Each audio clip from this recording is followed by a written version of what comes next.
The Ducks started slow. Shocking, I know. But I guess they had a reason this time. The bongo anthem threw us off a little bit in the first, but once we recovered from that, we were back to our game, which was good.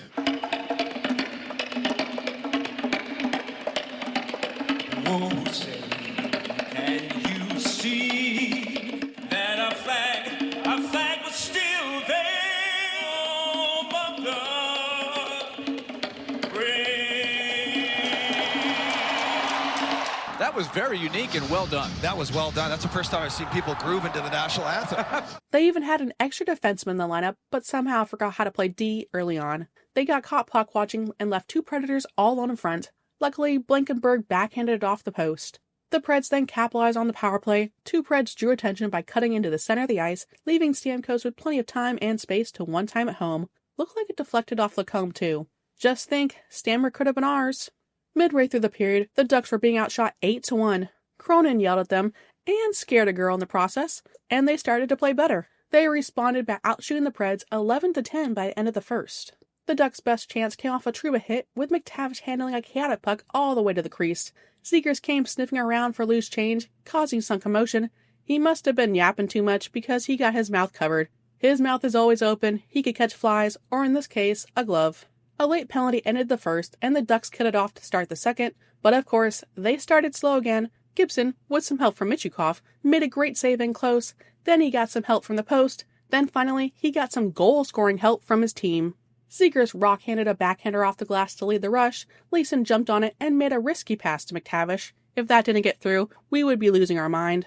McTavish didn't have an angle, so he shot it into the goalie's pad, and Lacombe was allowed to walk right into the crease to bury the rebound. Comer's 12 goals are the most by a Ducks defenseman in a single season since Vatanen's 12 in 2015.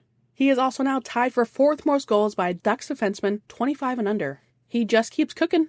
The Ducks weren't done in the second, though, scoring 2 goals in 2 minutes and 21 seconds.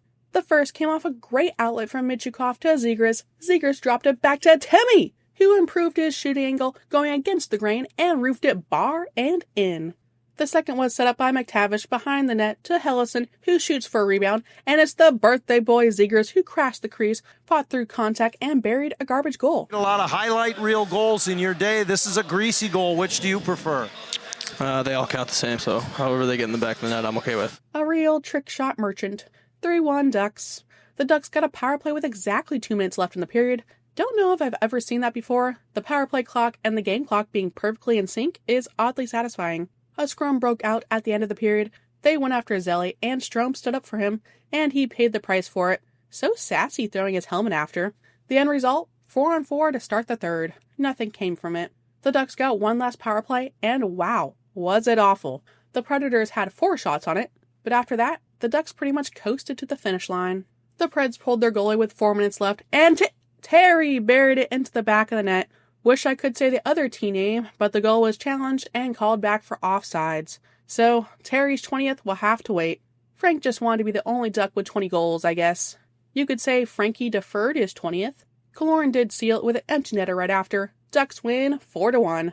Firing 34 shots on net. Calm down, Ducks. We sweep the trash. Doesn't matter the circumstances, it's always great to beat Nashville. If you couldn't tell from the highlights, or from me saying his name, Gibson was back after missing 7 games and didn't miss a beat. Play for Gibby. Simple as that. Dostal got some much-needed rest. Funny moment, Gibson's mask came loose during the game, and that might have been the quickest whistle he's ever gotten for it. Usually he's begging for a whistle, and it doesn't come until he covers it, or a penalty happens, or something. So, good for Gibby. With the win, Gibson is now just 4 wins away from passing J.S. Shakir for most in franchise history. Does he get it before the end of the season? If you also couldn't tell, we had some other changes to the lineup too.